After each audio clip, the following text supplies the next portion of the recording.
बरेली से जब मेरी वापसी थी और मैं पलट रहा था तो मैं मुलाकात करने गया।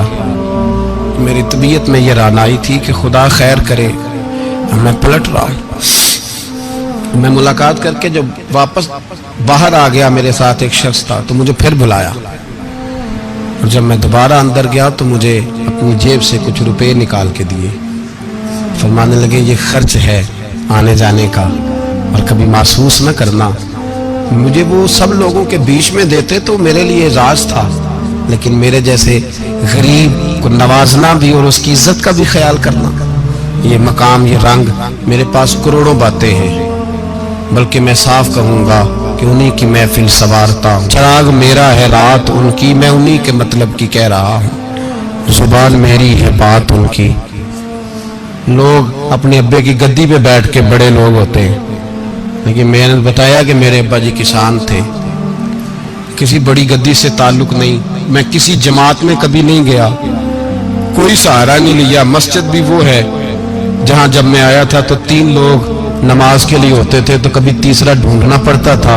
जितने जलवे, जितनी रानाइयाँ, जितना हुस्न, जितनी ताजगियाँ, और मेरे अजीजों के चेहरों पर ये जो नूरानियत का हुस्न आपको नजर आता है ना, ये मेरे हजरत की होंठ से निकली हुई सिर्फ एक दुआ का सदका है, सिर्फ एक दुआ का सदका है, सिर्फ एक दुआ का सदका।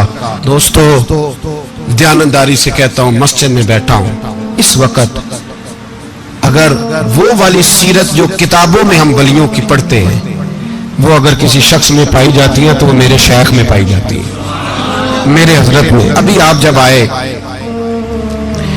लोग कहते हैं आपकी आखिरी मुलाकात कब हुई, तो मैं कहता हूँ आखिरी हुई नहीं, कभी ना कभी होगी। ये कैसे हो सकता है? माली दा कम पानी देना, फल पक्के होन या कच्चे, पीर मुरीदां दे सिर ते रहिंदा है, वो झूठे होन या सच्चे।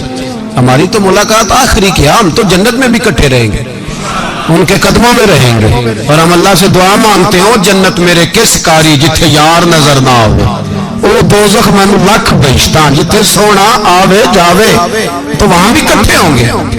मैं अभी आखिरी दफा जब गया तो ये अजीज़म अबरार भी मेरे साथ थे। इजाजत ही 2 लोगों को मिली वहां तक जाने की, आप कराची तशरीफ फरमाते, तो मेरे साथ थे। 2 घंटे हम बैठे रहे, बेखबर हो जो गुलामों से वो आका क्या। 6, 7, 8 घंटे इंतजार करना पड़ा, शिकन भी नहीं आया। निका जी कहते हैं उसे बिठाओ बिठाओ, तो बंदा किसी जगह का अपने आप को कुत्ता भी कहे, तो कुत्ते तो बेचारे सारी दिहाड़ी बाहर भी नौकरी कर जाते हैं, ये भी नहीं कहते मैंने अंदर आना है, वो तो कभी कहते ही नहीं। उन्होंने कभी कहा है बंदा सग भी कहलाए और फिर वो ड्यूटी भी और तरह की करे, नवाबों जैसी ड्यूटी करना और बात दरवेशी और गुलामी की करना, ये कैसे? 2 बातें तो नहीं होती, बात तो एक होती है। दुनिया खसमां दी विच रज़ा वसन भाग जाग जाते हो ना गोलियां दे। कई घंटे इंतजार किया तो कई लोग आए, हजरत कब आएंगे, चले गए। कई आए तो वहां एक मौलाना बूढ़े बैठे थे, मौलाना इसराइल उनका नाम था, तो मुझे कहने लगे मौलाना आपने नहीं जाना। मैंने कहा जी हमने कहाँ जाना है, हम तो यहाँ रहने के लिए आए हैं। जब उनकी 1-2 शख्स ने थोड़ी सी मेरे ऊपर तनकीद की नजर भी डाली कि ये कब से आया है, तो कुछ होता तो मुलाकात ना होती, और हम हैं भी नहीं, हम कुछ भी नहीं। हमारा तो 4थे दर्जे के नौकरों में नाम आ जाए तो बड़ी बात है। 4थे दर्जे के नौकरों को भी किस में होती है ना, एक सेक्रेटरी होता है, एक चौकीदार होता है, उनके पास भी चाबियां वाबियां होती हैं, एक बार वाला होता है, एक 4थे 5वें दर्जे का नौकर होता है जिसको कभी कभी बताया जाता है चल गाड़ी धो दे, चल तू आ जा। हम तो 4थे दर्जे के नौकर बनने को भी भाई बड़े तैयार हैं और ईमानदारी से तैयार है, वो रख ले बस मेहरबानी। तो हजरत बैठे रहे, देर हो गई, थक जाता हूं, थक गया, बात आगे निकल गई।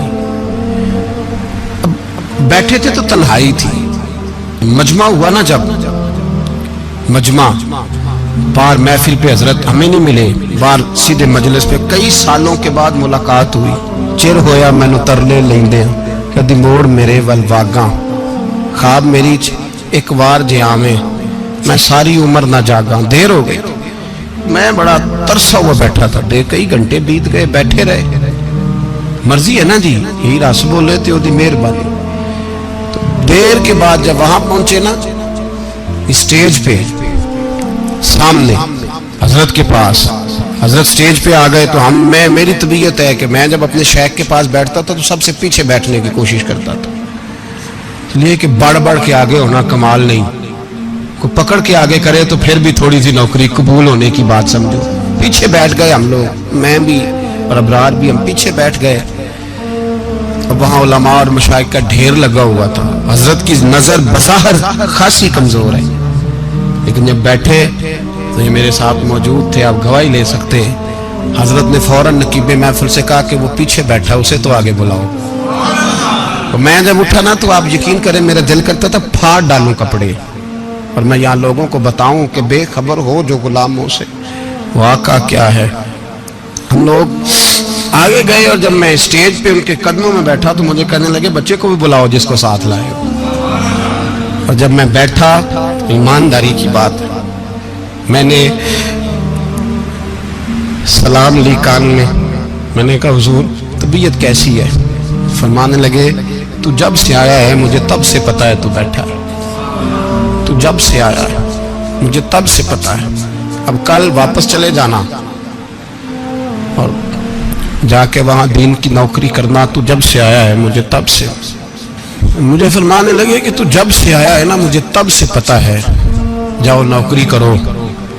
اور ایک جملہ کبھی نہیں بھولتا، فرمانے لگے میں تو تمہارے ساتھ ہی ہوتا ہوں، بس بات ختم ہو گئی، معاملات حل ہو گئے، باتیں بڑی ہیں جو کروں تو کیا کروں، کہو تو راز حیات کہہ دوں، حقیقت کائنات کہہ دوں، وہ بات کہہ دوں جو پتھروں کے دلوں کو بھی پاش پاش کر دوں۔ مجھے ایک شخص کہنے لگا ہر اسٹیج پہ چھائے ہوئے نظر آتے ہو، میں نے کہا کیا کروں، سب سے پیچھے بیٹھا ہوتا ہوں، سب سے پیچھے، لیکن وقت کا غوث اٹھا کے جس کو اسٹیج پہ بٹھائے اسے پیچھے کون بٹھا سکتا ہے؟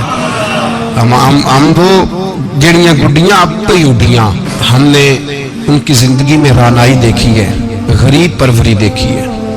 میں اتنا بڑا نذرانہ نہیں کبھی ان کو دے سکا، میں کسان کا بیٹا ہوں، میں تو ابھی 9th کلاس میں تھا، میرے ابا جی پردہ کر گئے تھے، میں نے بڑی غربت میں وقت گزارا ہے، لیکن مجھے ان کے ارب اور کھرب پتی مرید ہیں۔ کھرب وہاں لوگ کروڑوں روپیہ لے کے لائنوں میں کھڑے ہوتے ہیں، میں غریب باپ کا بیٹا اور مستعار زندگی، لیکن میں نے انہیں عزت دیتے دیکھا ہے، میں نے دیکھا ہے وہ قریب بلانے والے، وہ پیار کرنے والے، میں نے ان کی غریب، لوگ کہتے ہیں میرا پیر غریب نواز ہے، اور قسم اللہ کی میرا پیر غریب نواز ہے۔ میں نے غریب نوازی دیکھی ہے، میں نے وہ رنگ دیکھا ہے، میں نے وہ جلوہ دیکھا ہے، ان کے نرگسی ہونٹ جب کبھی کبھی میرے پیشانی کا بوسہ لیتے تو مجھے یوں لگتا کہ اللہ نے جتنی خوشبو دنیا میں رکھی تھی میرے شیخ نے ساری میرے وجود کے اندر اڈیل دی۔